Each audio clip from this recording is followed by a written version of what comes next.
For example, I'm thinking of the son and daughter-in-law who were not only taking care of his mother, but also their grandchildren. As their loved one continued to decline and demand more care, they declined any idea of moving her into a nursing home. They lost sleep and pushed themselves to the limits to give her all that she needed in her final days. So many times as we complimented you on your fierce compassion, you would say, "It's nothing. Anyone in my shoes would do the same."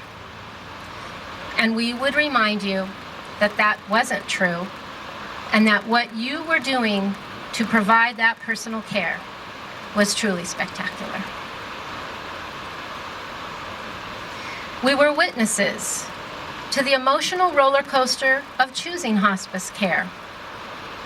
After all, there's no more tiptoeing around that huge elephant in the room. Death must be recognized once you choose hospice. And you had the experience of trying to figure out how to do death right, worrying about what to say, what not to say, how to say what your heart was feeling, wanting to make sure that nothing was left unsaid. Putting the need for certainty and control aside, which arguably could be the most difficult part of sitting with death day after day.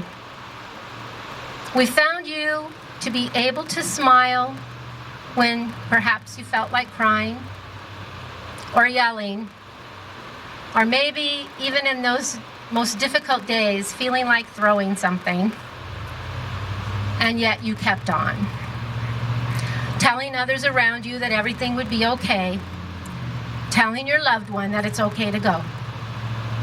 If that's not an act of fierce compassion, I can't imagine what is. You may not have realized what a roller coaster you were climbing onto that day your loved one was sent home to die, but somehow you managed to stay aboard and make it to the end. For those families whose loved ones experienced dementia and Alzheimer's disease, the loss was doubled. So many of you saw the connections dissolving before your eyes, as oftentimes your loved ones did not remember who you were.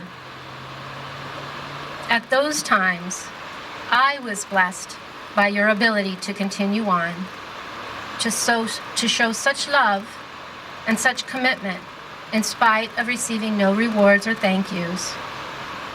It truly was your love that kept you going day after day.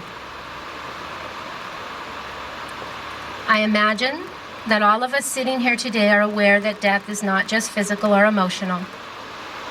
There seems to be another dimension that many times is addressed by one's religious faith tradition, but that for today I will simply call the spiritual side of death.